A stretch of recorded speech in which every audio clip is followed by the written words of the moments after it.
4K Kitchen. First, remove the bird from its packaging. Rinse it off and pat it dry.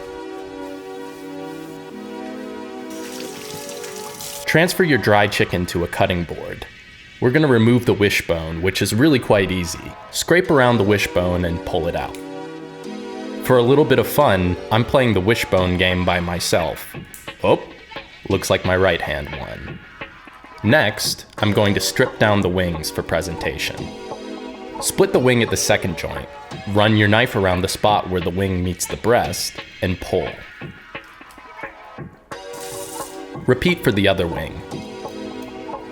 Here I'm cutting a couple of holes in the excess skin and tucking it underneath the wing bones just to keep it taut. In a bit, we'll be making a sauce for the chicken, so save the bits that you trim off in this phase. I'm also going to remove the tendons on the legs. Same principle. Run the knife around the bone and pull. Trim any stragglers and boom, your chicken looks great. On to the low and slow cook. Preheat your oven to 180 degrees Fahrenheit or 82°C and place the chicken right on the rack so air can circulate around it. Use the convection setting if your oven has it.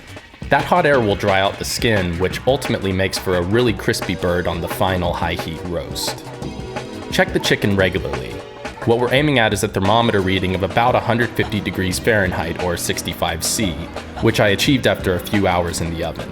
Each time you open up the door, you let out the hot air, so you might have to trick your oven into maintaining temperature by cranking it up to 200 degrees Fahrenheit or 93°C. The best way to tell oven temperature is an oven thermometer. Many supermarkets stock these. Once the chicken is par cooked, it is very, very juicy and ready for roasting. You can go ahead and roast it. However, I want a sauce for my chicken, so I'm going to harvest the carcass before the final roast. Remove the legs and breasts. Then, trim up the portions to make them look nice. Set the portions aside in the fridge and tear up that carcass.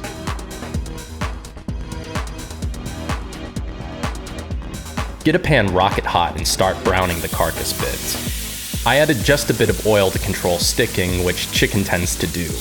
You can hear the moment when the flesh really begins to roast. Listen closely. Once the water is gone, the hissy steaming sound fades and the low crackling begins. Listen. Now that the carcass bits are nice and brown, cover them with water and bring the whole thing to a boil. As the liquid simmers away, skim the scum from a surface using a spoon or ladle. Once the liquid is reduced right down and the chicken no longer tastes of anything, the extraction is complete. Strain that delicious liquid to a pot. For the final reduction phase, add wheat beer or dry white wine to the chicken stock along with the reserved wings, tendons, and neck. These fresh bits of chicken will add body and give the sauce a delightful gloss.